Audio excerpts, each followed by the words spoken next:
Today we celebrate the life of Annie. We loved Annie. She was beautiful inside and out. The stress of what we are convinced were unfounded charges was more than she could handle and ultimately took her life. We miss you, Annie, and we hope your story will help at least some against this abuse of power. I'm attorney James W. Davis, and this is It's the Law Weekend Edition. And this week, and actually this month, we're talking about what goes on when power goes wrong. Here we're talking about what does the DA do when people are being prosecuted and they may not be guilty, but it can have an extreme effect on their life. And does the prosecution do what they're supposed to do? We're talking today with Breck from my office, you guys will remember from a previous segment, and Annie, one of our clients. How are you doing, Annie? I'm doing all right. Good. Tell us a little bit about the brace. You offered to take the brace off for us, for the show if you want to, and you got the nice shirt on and everything. I asked you to leave it on just because that's what you normally wear when I see you. Yes. What does that brace do for you? It helps me because I was diagnosed with cancer back in March, and my vertebra, it was fractured because the cancer, the way it had spread, is in my bones and in my blood, and so it had fractured my vertebra, and so I had to have a surgery to help to put cement to make my vertebra stable, and so so that's why I wear my back brace so that I can get the support that I need. Okay, but you are able to take it off? You take it off to sleep and that Yes, type of thing? yes, I And do. if you took it off today, how is it just you just don't have as much support on that vertebrae that needs some protection? Is that Right, what it is? that's right. Okay, so I did want people to know what was going on there. And you were diagnosed back in March. And how long do you think this is? What type of cancer is it? They diagnosed me with multiple myeloma Okay. cancer. And what does that mean for people who don't know? Well, it's cancer that's in the blood and it's in the bone, and so I have to take chemotherapy treatments. I take those, and the treatment that I was taking, the doctor told me that it wasn't progressing in a positive way, and so what he's done now has changed the medication, and so now I'm on another treatment of chemotherapy Okay. to help me. And what you're charged with in this case is elderly abuse because of your mom living in your home when you were taken out of the home to go, and the cancer was sort of striking you. Is that right? Yes, they. Okay. And tell us a little bit about the time that led up to you going in the hospital and being diagnosed with cancer. Well, I was seeing about my mother the very best that I could because I love my mother and I want the very best care for her. And she didn't want to go into the nursing home. She would tell me that she believed that the nursing home would kill her. And so I was trying to help my mother and do the very best that I could to see about her in our home. And so during that time too, I was kind of feeling myself feeling sick some from the times that I had been, seeing about my mother. But I was still trying to press on and see about her the best that I could.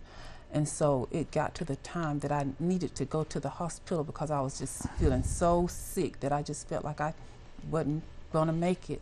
And so when I went to the hospital, they ran tests and did various different evaluations of me, and they diagnosed me with cancer during that time. And prior to that, about a month or so prior to that, you had an episode where you had to go to the doctor because of Yes. something with your back as well. Yes, that was part of the cancer because they told me one day I was trying to lift my mother's leg to move it, better and get her better situated in the bed, and it was a hard catch in my back, and so I didn't know exactly what that was, but it was just hurt me so bad, and but come to find out when I talked with the doctors about it, they said that normally that wouldn't have happened, under normal circumstances, but that was part of the cancer because it had progressed to my bones. And at the time that actually happened and you went to the doctor, did they know of the cancer already at that time?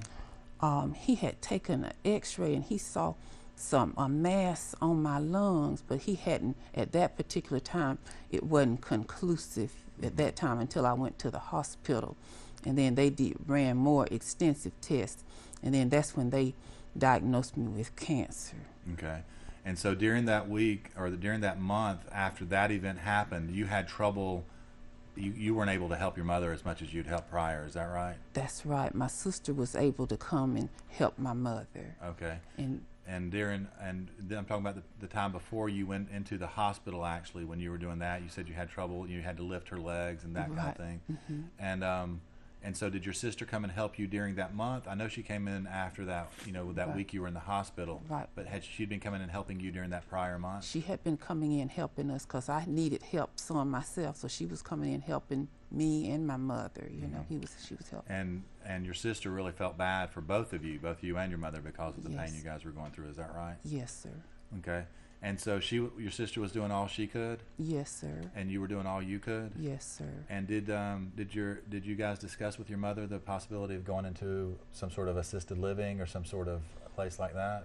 Well, we had talked about getting some care, getting some care in the home, having some ladies to come and help us, because she didn't want to be in the nursing home. That was the thing that she wanted to, be at home and be taken care of that way. So she didn't want to be in the nursing home because, like I said, she felt like the nursing home would kill her. Because my father had been in the nursing home back in 2010, and he was in the nursing home for a short period of time, and then they had to take him to the hospital, and then not long after that he passed.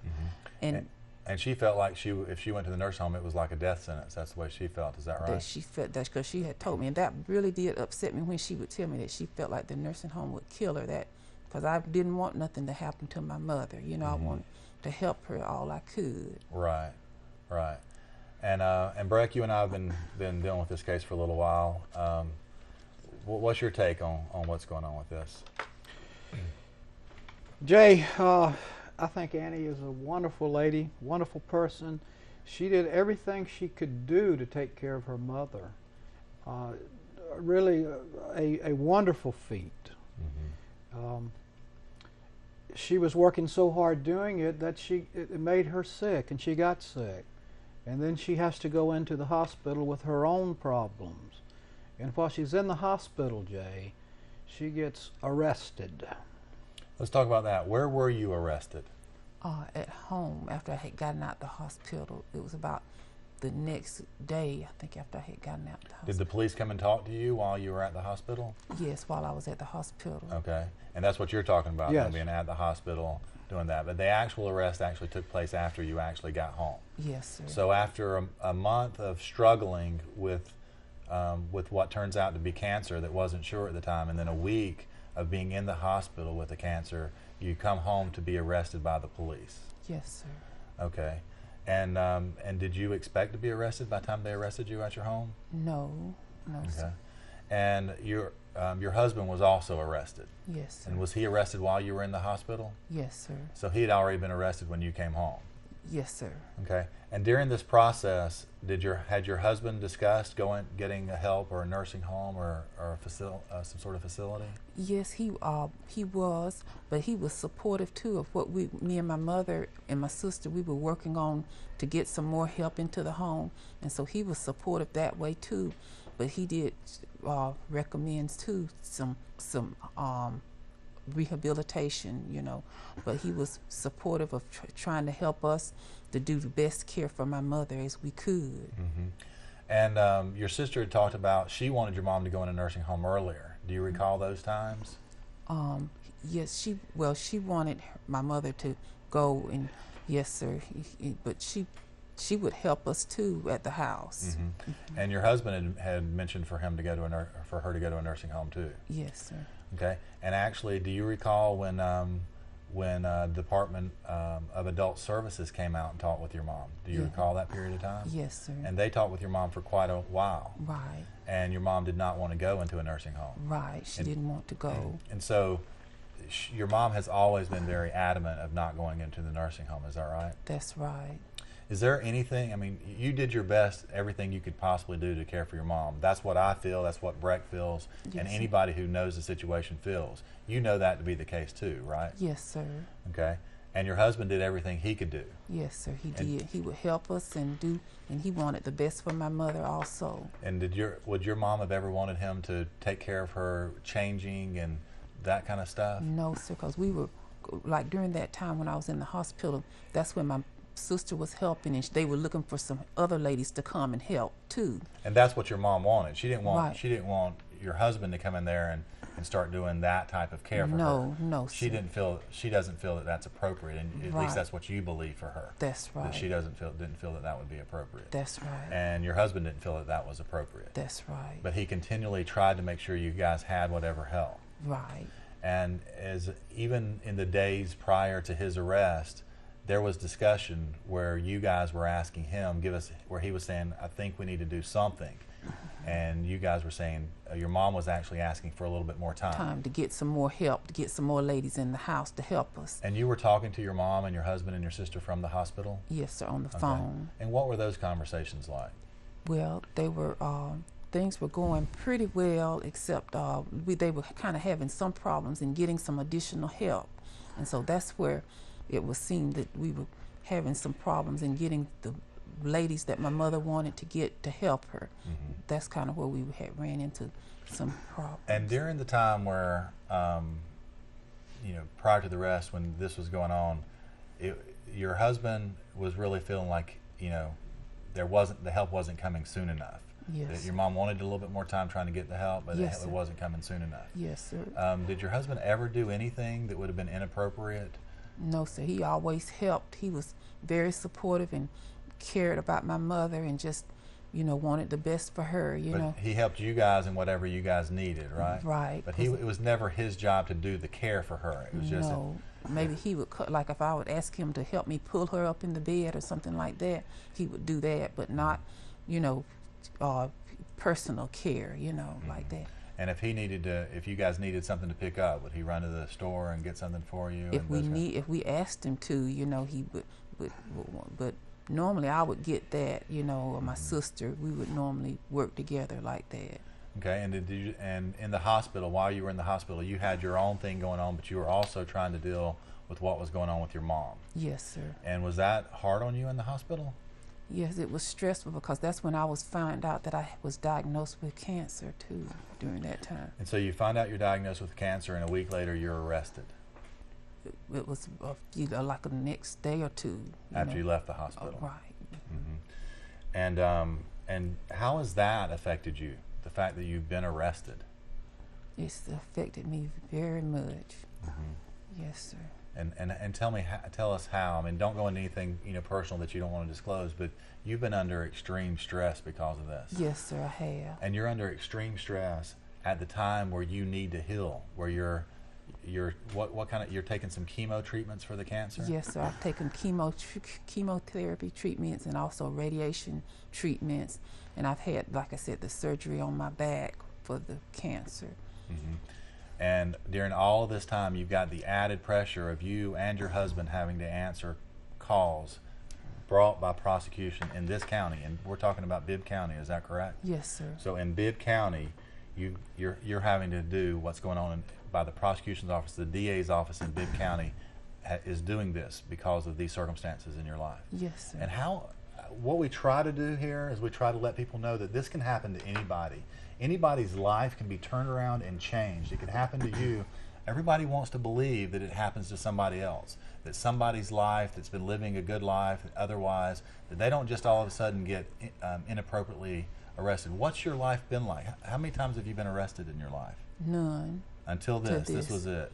And where did tell us about your education background. Well, I went to Mercer. I graduated with education. I taught school for a short period of time, for about 3 years, and then I worked out, and I retired from out there. Mm-hmm. Yes, sir. And you guys have a church community that you go with, that Yes, you meet sir. with? Yes, sir. And everything in your life has been, you never had any kind of interaction with the law like this? No, sir. Would you ever have thought prior to this event in your own life, would you ever have thought that people would get arrested for just something so, what seems in some of our minds, and I know people will argue other things, but would you ever have expected that this could happen to you like this? No, sir, because I was trying to see about my mother the very best that I could, and I love my mother, and I want the best for her, and I was trying to help her the way she wanted me to help her, and see about her the way she wanted me to see about her.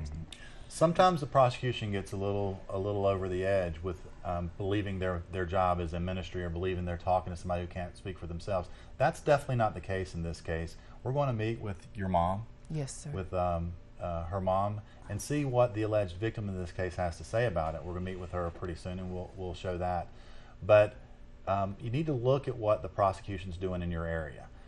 This prosecution is taken up and say that they speak for someone who can't speak for themselves, but in this case, someone can speak for themselves. This isn't a person who's incapable. Your mom is coherent. She's somewhat bedbound because of some problems with her legs and movement, but she is capable of talking and deciding what her own wishes are. Is that right? Yes, sir. And also, sir, in 2010, when I explained to you how my father had passed not long after being in the nursing home, also in that same year, about 8 months later, they had found my grandmother on the floor in her, she was in a nursing home, and they found her on the floor. She was bleeding from her private area, her vagina, and they took her to the hospital, and they gave her anesthesia and sewed her up, and not long after that, she passed, and that was also in 2010, and that happened to my grandmother in the nursing home. And those were things that your mom was aware of. Yes. And those were things that bothered her about a nursing home. And the truth is, what we know, and what the DA's office knows, is that your mom fought to not have them taken to a nursing home in both occasions.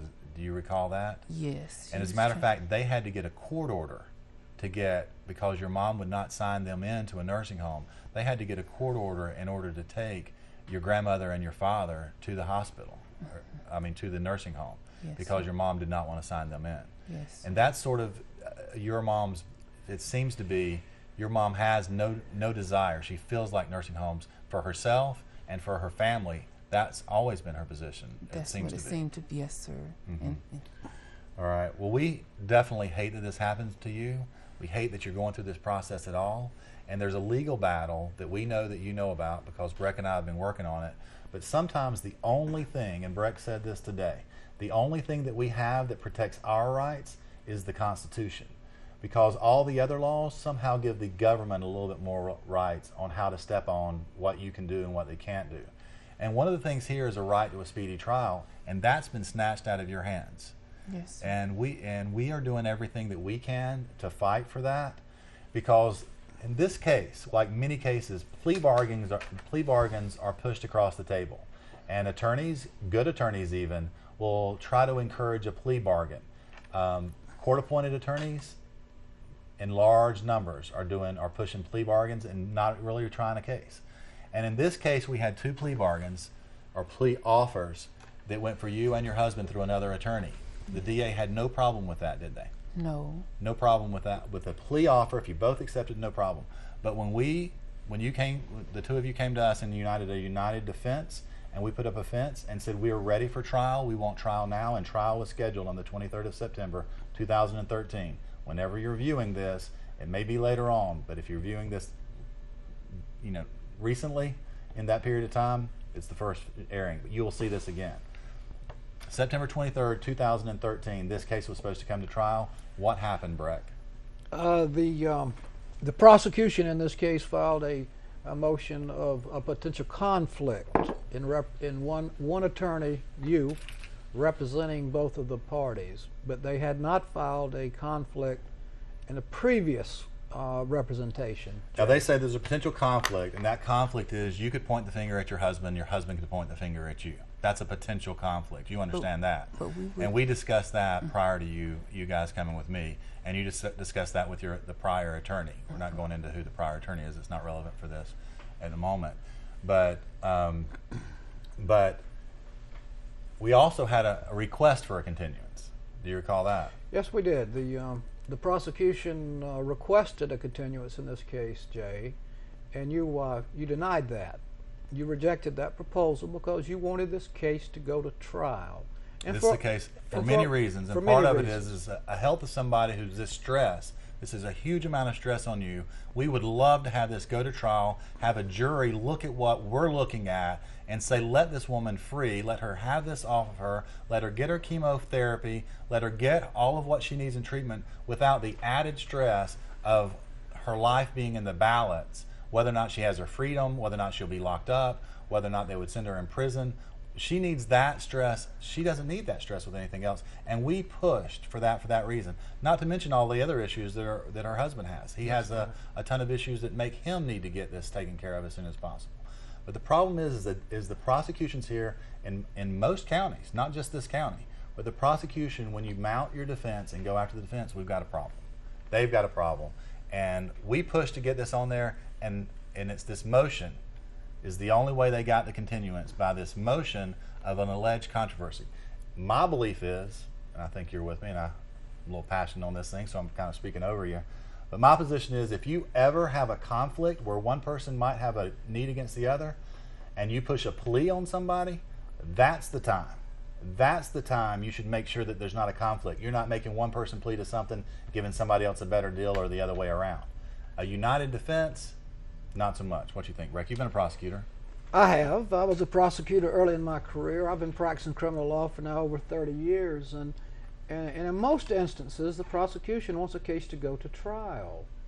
It's very unusual for a prosecution to ask for a continuance. In this case, there was 2 continuances. Jay, this is a case that needs to be tried.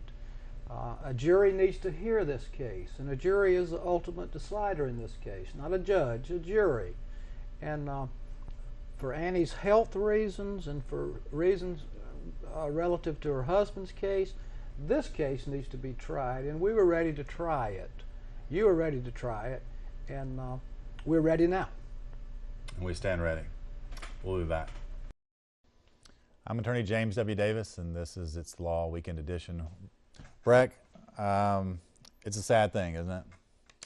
Saddest thing I've ever seen, Jay. We did have the chance to go out before things ultimately happened where we lost Annie. We talked to her mom to kind of get her mom's perspective, but we were escorted out. The nursing home let us know that they needed to get some approval from their attorneys, from the police department, from Adult Protective Services, and there's been nobody who had any rights. Adult Protective Services doesn't have any rights over her mom. The police department is only another party in a suit. They shouldn't have anything to hide from the harm. Maybe the nursing home needs to protect themselves, make sure we're not looking at what they're doing.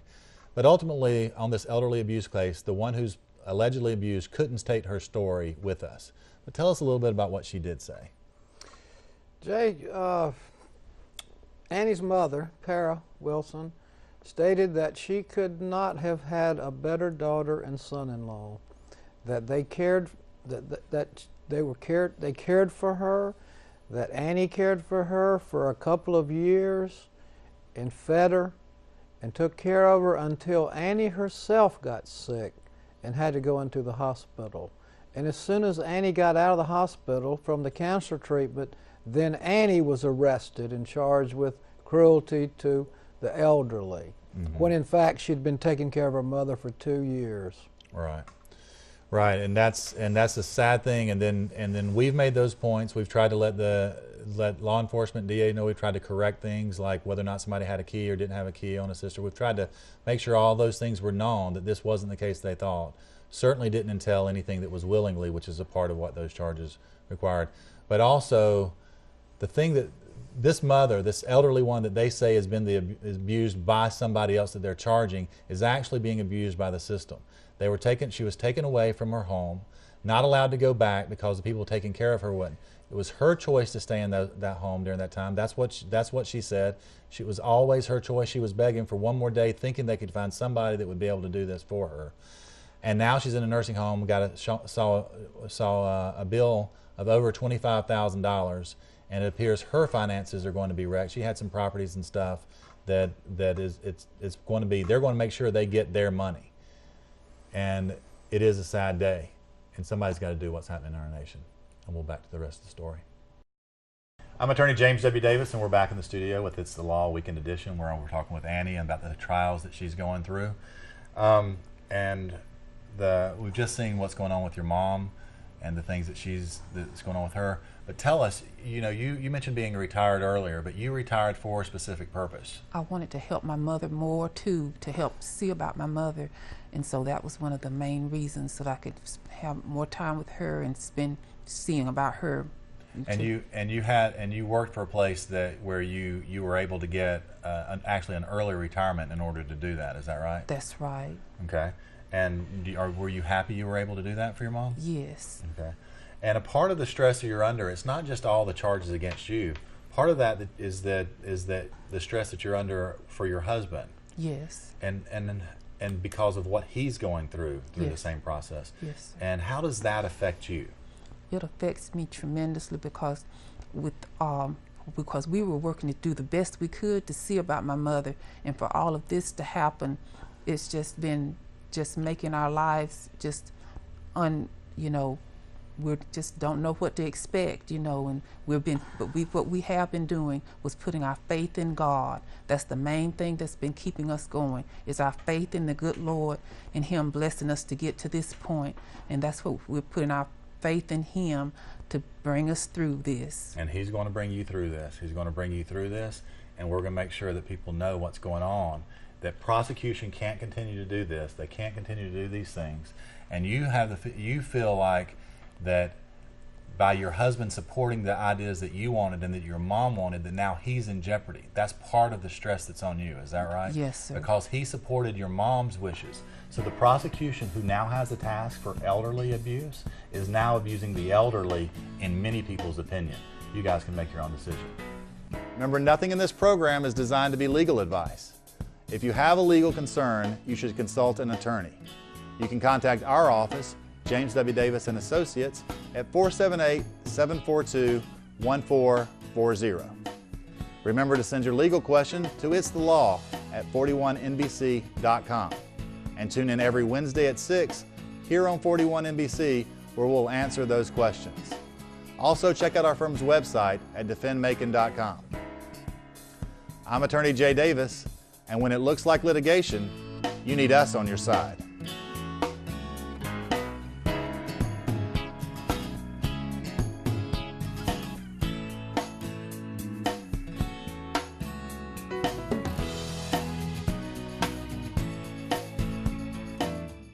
Our Constitution guarantees us a presumption of innocence. If you've been accused of a crime, do not believe it.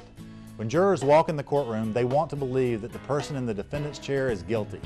No one wants to believe that a person can be accused of a crime, arrested by the police, jailed, brought to trial by the district attorney, and sat before a judge and jury if they're innocent. I'm Attorney James W. Davis. If you've been accused of a crime, you need an attorney who understands that. James W. Davis & Associates, Attorneys at Law.